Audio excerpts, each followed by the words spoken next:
ഞങ്ങളുടെ ക്രിസ്മസ് ആഘോഷം തുടങ്ങാറായി കേട്ടോ.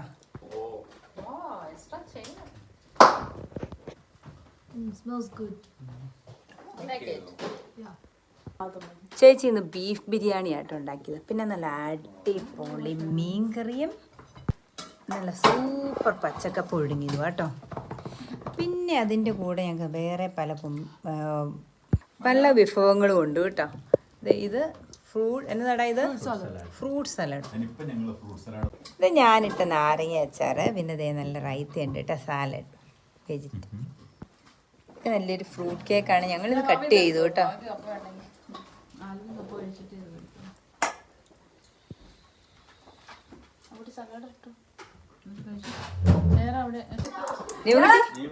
എങ്ങനെയുണ്ട്?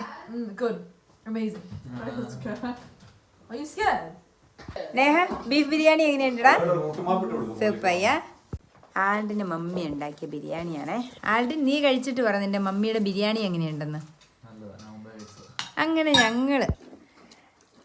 ഞങ്ങളുടെ ഈ പ്രാവശ്യത്തെ ക്രിസ്മസ് ഇവിടെ ലിവർപൂളിൽ വെച്ചാണ്. എൻ്റെ ബ്രദർ ഒരു പുതിയ വീട് മേടിച്ചു. അപ്പം ഈ വീട്ടിൽ വെച്ചാണ് ഞങ്ങളുടെ ക്രിസ്മസ് ആഘോഷിക്കുന്നത്. അവരുടെ ഈ വീട്ടിലെ ആദ്യത്തെ ക്രിസ്മസ് ആണ്. ഇവർ കഴിഞ്ഞ ആഴ്ചയാണ് ഇങ്ങോട്ട് വീട് മാറിയത്. ഫാദർ ഒന്ന് ബ്ലെസ്സിങ് ഒക്കെ ചെയ്തതിന് ശേഷം, വീട് ബ്ലെസ്സിങ് ഒക്കെ ചെയ്തതിന് ശേഷം ഞങ്ങളുടെ ആദ്യത്തെ ക്രിസ്മസ് ആണ് ഈ വീട്ടിൽ. അപ്പോൾ ഈ വീടിൻ്റെ പല വീഡിയോകളുമായിട്ട് ഞാൻ നാളെ കഴിഞ്ഞൊക്കെ ആയിട്ട് വരാം കേട്ടോ. ആൽവിൻ എങ്ങനെയുണ്ട്? അടിപൊളിയാണ്. അത് ഡ്രസ്സിങ് കാണൊക്കെ ഇട്ടതിൽ ഇംഗ്ലീഷ് മൂവിയിൽ ഏകദേശം നമ്മളല്ലേ നമ്മുടെ നാട്ടിലെ മൂവിയിലൊക്കെ പഴയ ബാലങ്കനാരൊക്കെ ഡ്രസ്സിങ്. അതാണ് അത് കപ്പയുടെ ഇത് ചട്ടിക്കകത്ത് തന്നെ കയറിയിട്ടാ വന്നേ. ഫ്രൈക്കുട്ടി അയ്യോ അതെ ഫ്രൈക്കുട്ടിക്ക് നല്ല ഇവിടെ സ്പെഷ്യൽ സീറ്റാണ് ഫ്രൈക്കുട്ടിക്ക്. വേറെ സീറ്റ് വേണോ? അയ്യോ ഓക്കെ അതെ അതെ.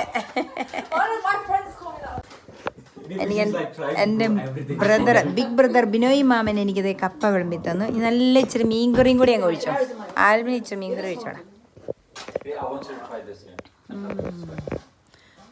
കളർ കണ്ടോ നല്ല അടിപൊളി. ഞാൻ ടേസ്റ്റ് ചെയ്ത് നോക്കി കേട്ടോ. നമ്മുടെ നാട്ടിലൊക്കെ മീൻകറി വെക്കുന്ന പോലെ അതേ ടേസ്റ്റാണ്. ഇച്ചിരി ചാറങ്ങ് ഒഴിച്ചോ. ചാറിൻ്റെ ആ കൺസിസ്റ്റൻസി ഉണ്ട്. സൂപ്പർ അടിപൊളിയാണ്. എനിക്ക് കപ്പയ്ക്ക് നല്ല ചാറ് വേണം. എന്താ സൂപ്പർ കപ്പയും മീൻകറി.